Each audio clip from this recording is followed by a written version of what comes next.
Saudi अरब के एक कब्रिस्तान में जहां सैकड़ों मुसलमानों की कब्रें मौजूद थीं, उन्हीं कब्रों के दरमियान एक आलिम दीन की भी कब्र थी। आलिम दीन के इंतकाल के चंद सालों के बाद अचानक किसी वजह से उनके घर वालों ने उनकी कब्र को खोला। जब आलिम दीन की कब्र को खोला गया तो लोग ये देखकर हैरान रह गए कि आलिम दीन की कब्र के अंदर दूर दूर तक उनका कहीं कोई नामो निशान मौजूद न था। न उनका जिस्म था, न कफन था और न ही हड्डियों का ढांचा था, बल्कि आलिम दीन की कब्र के अंदर एक खूबसूरत नौजवान लड़की की लाश मौजूद थी, जो कि देखने में किसी फॉरेन कंट्री की नजर आती थी। जब लोगों को इसके बारे में पता चला तो दूर दराज से लोग उस कब्र को देखने के लिए कब्रिस्तान में जमा हो गए। चूंकि हज का मौका था, बाहर के मुल्कों के बहुत से लोग सऊदी अरब में मौजूद थे। उन तमाम कब्रिस्तान आने वालों में एक मुसलमान ऐसा भी था जो कि फ्रांस का रहने वाला था। जब उसने कब्र के अंदर झांक कर उस लड़की की लाश को देखा तो बेसाख्ता पुकार उठा, इस लड़की को मैं पहचानता हूँ। जब लोगों ने ये सुना तो उस शख्स को लोगों ने घेर लिया और पूछा, तुम कौन हो, कहाँ के रहने वाले हो, आखिर इस लड़की को कैसे जानते हो, ये लड़की कौन है? वो शख्स कहने लगा, मैं फ्रांस का रहने वाला मुसलमान हूँ, मैं हज अदा करने के लिए सऊदी अरब आया हूँ।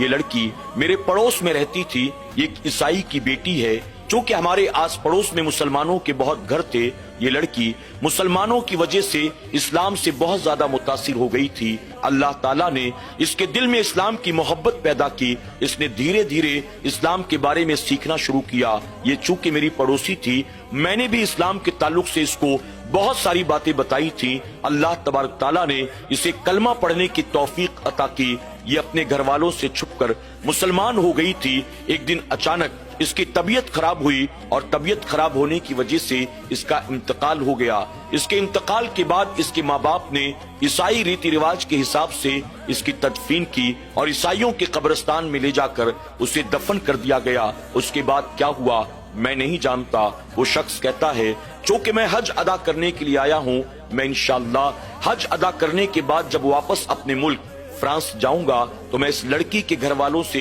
राब्ता करूंगा और इसके बारे में पता करूंगा कि आखिर उसकी लाश ईसाइयों के कब्रिस्तान से यहाँ सऊदी अरब में कैसे मुंतकिल हो गई।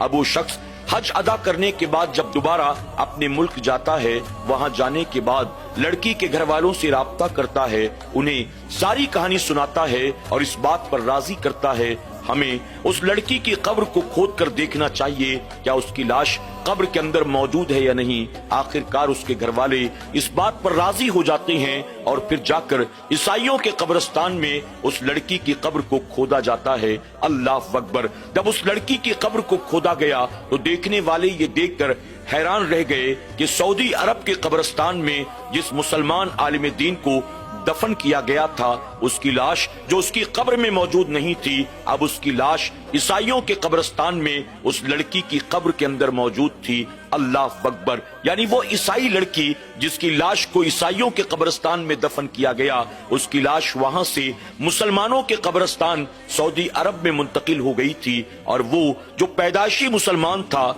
आलिम दीन था, जिसे मरने के बाद मुसलमानों के कब्रिस्तान में दफन किया गया था, उसकी लाश